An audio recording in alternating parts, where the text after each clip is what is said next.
नमस्कार मित्रांनो, कर्जमाफीचा सुधारित जी.आर. आपण साध्या आणि सोप्या पद्धतीने या व्हिडिओमध्ये समजून घेणार आहोत. सर्वप्रथम आपण पूर्वीच्या आणि सुधारित जी.आरमध्ये काय बदललं नाही ते थोडक्यात पाहू, म्हणजे पुढील गोष्टी अधिक स्पष्ट होत जातील. 1 एप्रिल 2019 ते 31 मार्च 2025 या कालावधीत घेतलेलं पीक कर्जच पात्र राहील, यात कोणताही बदल झालेला नाही. कर्ज 30 सप्टेंबर 2025 पर्यंत थकीत आणि 31 मार्च 2026 पर्यंत भरलेलं नसावं, ही अटही तशीच आहे. सर्वसाधारण शेतकऱ्यांना 2 लाख रुपयापर्यंत कर्जमाफी मिळेल, यातही कोणताही बदल झालेला नाही. 2 लाखापेक्षा जास्त कर्ज असेल तर उर्वरित रक्कम भरण्यासाठी 31 मार्च 2027 पर्यंत मुदत आहे.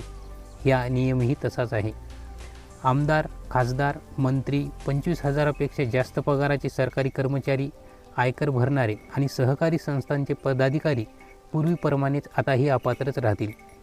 आधार प्रमाणीकरण आणि ॲग्रिस्टॅक नोंदणी पूर्वीप्रमाणे आताही बंधनकारक आहे. पूर्वी शेतकऱ्यांना वेगळा अर्ज करायचा नव्हता, सर्व प्रक्रिया बँकेमार्फत ऑनलाईन होणार होती. आताही ती तशीच होणार आहे. म्हणजे कर्जमाफी योजनेचे मुख्य नियम बदललेले नाहीत. बदल फक्त 3 ठिकाणी झाले आहेत. यातला पहिला बदल म्हणजे 2019मध्ये महात्मा फुले कर्जमाफी योजनेचा लाभ घेतलेल्या शेतकऱ्यांना आधी फक्त 50,000 रुपयापर्यंत कर्जमाफी मिळणार होती. आता हा नियम रद्द झाला आहे.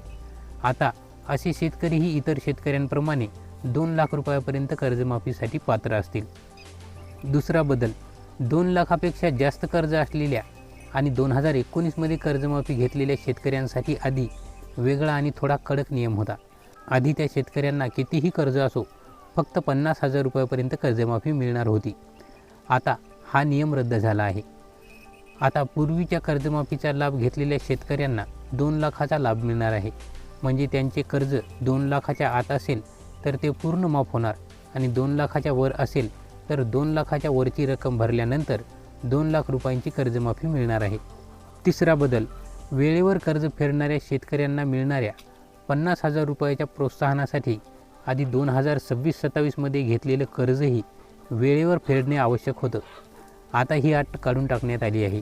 म्हणजे 2026-27 हे वर्ष आता या अटीत धरलं जाणार नाही, तर 2022-23, 23-24 आणि 24-25 या कोणत्याही 2 वर्षात भरलेले कर्ज 50,000चे प्रोत्साहन मिळवण्यासाठी पात्र राहणार आहे.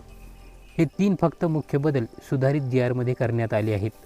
बाकी सर्व जसेच्या तसेच आहे. व्हिडिओ कसा वाटला कमेंटमध्ये नक्की कळवा. धन्यवाद.